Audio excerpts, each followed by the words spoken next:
Good morning friends. Loyalty के changes के लिए ये वीडियो बनाई जा रही है। तो गुड, जो मोदी केयर मोदी वे कंपनसेशन प्लान के अंदर चेंजेस आए हैं उन्हें समझाने के लिए वीडियो बनाई जा रही है। आई होप आपके सभी डाउट्स इसमें क्लियर होंगे, अदरवाइज आप कमेंट सेक्शन में लिखकर भी अपने डाउट्स को क्लियर कर सकते हैं।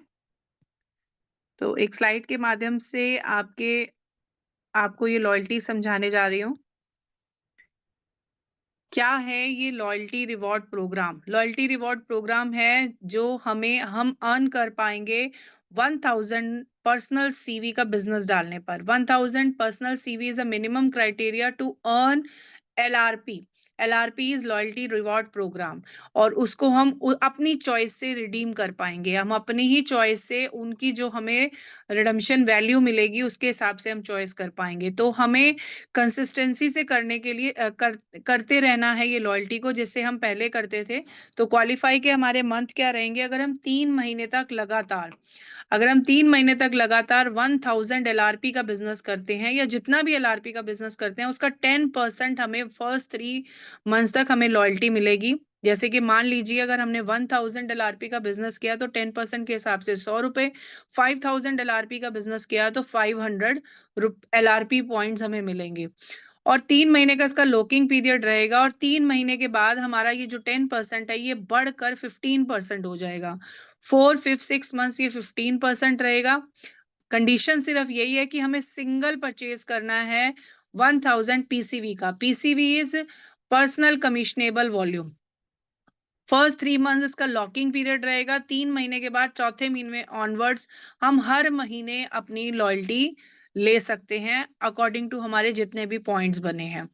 तो जैसा कि बात कर रही थी, फर्स्ट 3 मंथ 10%, 4, 5, 6 मंथ 15%, 7th और 9th मंथ 20%, और उसके बाद 10 मंथ ऑनवर्ड 25% है ना। मजेदार। अगर आपने 1000 एलआरपी का अपनी पीसीवी 1000 पीसीवी आपने किए तो आपको 25% समझिए 250 पॉइंट्स, 250 आपके पॉइंट वैल्यू का सामान आपको फ्री ऑफ कॉस्ट मिलेगा, आपकी अपनी चॉइस का। तो दोस्तों इसको हम मेंटेन भी कर सकते हैं। जैसे मान लीजिए किसी मंथ हम अगर लॉयल्टी कंटिन्यू 1000 एलआरपी से नहीं कर पाते हैं, 1000 पीसीवी से नहीं कर पाते हैं, तो हम 300 पीसीवी डालकर भी एक सिंगल इनवॉइस पर हम अपने लॉयल्टी को सस्टेन अपने 25% को वैसे ही रख सकते हैं।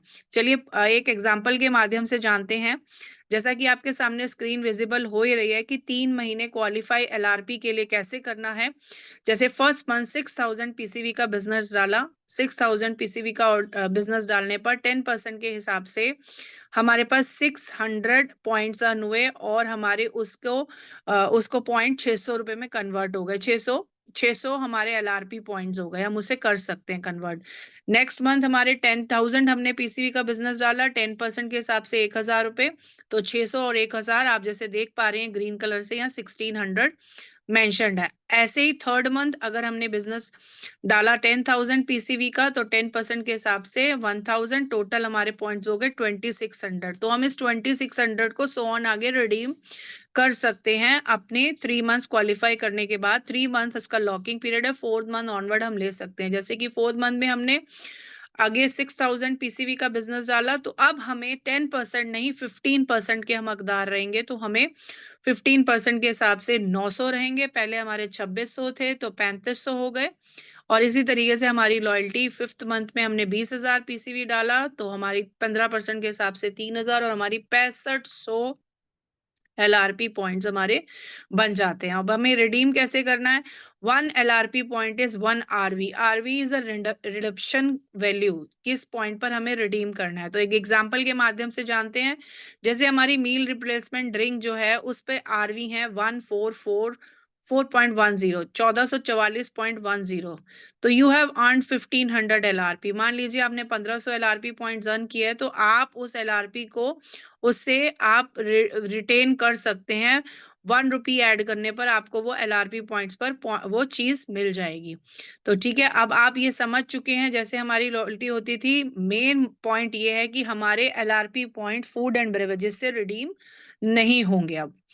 आगे एक और एग्जांपल से समझते हैं। फर्स्ट मंथ में हमने किए 6000 पीसीवी, 10% के हिसाब से हमें 600 पॉइंट मिले, और सेकंड मंथ हमने एक सिंगल इनवॉइस डाल दी 300 पीसीवी की, तो हमें 10% जो है हमारा वो रहेगा, वो वही रहेगा, लेकिन हमें करना आगे 2 महीने 10% और रहेगा, क्योंकि 3 महीने लॉकिंग पीरियड में हमें 10% करना है। तो मंथ थर्ड में हमने फिर से 10,000 पीसीवी डालकर 10% के हिसाब से 1000 किए।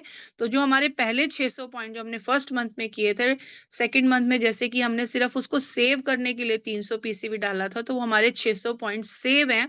तो हमारे थर्ड मंथ के 1000 और फर्स्ट मंथ के 600 मिला के 1600 पॉइंट हो गए। इसी तरीके से 4 मंथ में हमने 6000 पीसीवी किए, तो वो उसमें 600 पॉइंट और ऐड होकर 2200 पॉइंट हमारे हो गए। और फिफ्थ मंथ यानी कि अगर बात की जाए तो 3 महीने लगातार 10 करने के बाद वो चौथा महीना होगा। 1 महीना हमने सिर्फ अपनी लॉयल्टी को बरकरार रखने के लिए किया है, तो हमें उस पे 15% यानी कि 3000 पॉइंट बने, तो हमारे वो 2200 और 3000 मिला के 5200 हो गए। अब सिंपल सी बात यह है कि यहाँ पर आपको क्या ध्यान में रखना है कि 1000 पीसीवी सिंगल बिलिंग पर आपको डालने हैं। नेक्स्ट एग्जांपल से हम सीखते हैं कि पहले मंथ हमने 6000 पीसीवी डाले और 10% के हिसाब से 600 पॉइंट्स हमने अर्न किए, लेकिन दूसरे महीने हमने सिर्फ 200 पॉइंट डाले, तो हमारे जो वो 600 पॉइंट थे वो वेस्ट हो गए। क्यों? क्योंकि हमने लॉयल्टी कंटिन्यू करने के लिए मिनिमम 300 पीसीवी का बिजनेस हमने नहीं डाला। थर्ड मंथ हम फिर से स्टार्ट हुए, हमने 5000 पीसीवी का बिजनेस डाला, तो थर्ड, फोर्थ और फिफ्थ मंथ हम 10% पर ही रहेंगे। दोस्तों इसी तरीके से आगे हम जानते हैं कि 12 मंथ्स में हम इसे कैसे रिडीम कर सकते हैं। सबसे पहले आप देखिए, फर्स्ट मंथ में हमने डाले 5000 पीसीवी और 10% के हिसाब से 5000 का 500 रुपए हमारा पॉइंट बने, एलआरपी पॉइंट। ऐसे ही सेकंड मंथ में 10,000 डाले तो 1000, ऐसे ही थर्ड मंथ में 10,000 1000, फोर्थ मंथ में आकर हम 15% के हकदार हो गए, और ऐसे ही लॉयल्टी फिफ्थ मंथ में भी 15%। ऐसे जोड़ते जोड़ते हमने 12 मंथ्स की लॉयल्टी ऐड कर ली, और हमारी लॉयल्टी ऐड होकर बन गई है 21,250 रुपए। दोस्तों ध्यान रखने वाली बात यहाँ पर यह है कि हमारे जो लॉयल्टी कूपन मिलेंगे, उन लॉयल्टी कूपन की जो वैलिडिटी होगी रिडीम करने की, वो 1 ईयर होगी। तो एक्चुअल में आपको इस पॉइंट स्लाइड से ये समझाना चाह रही हूँ कि आपने अपनी loyalty with in 12 months redeem करनी है। आप इसको कूपन बाय कूपन कर सकते हैं। अगर पिछली लॉयल्टी की बात करें, अगर आपकी लॉयल्टी रिवॉर्ड या लॉयल्टी प्लस या लॉयल्टी बनती थी, अगर आपका कूपन एक्सपायर हो जाता था तो आपको होल कूपन आपका एक्सपायर हो जाता था। लेकिन यहाँ पर अगर आप 13 मंथ में लॉयल्टी उठाने का सोच रहे हैं, तो आपका जो जनवरी वाला कूपन है वो एक्सपायर हो जाएगा। तो बेस्ट प्रैक्टिस ये है कि आप 12 मंथ होने से बिफोर ही अपने कूपन को रिडीम कर लेंगे। आई होप आप लॉयल्टी के बारे में आज क्लियर हुआ होगा आपको कि लॉयल्टी रिवॉर्ड क्या है, और लॉयल्टी अब नई लॉयल्टी में क्या क्या चेंजेस आए हैं। अगर यदि आपके अभी भी कोई सवाल है तो आप कमेंट बॉक्स में लिख कर उसको पूछ सकते हैं।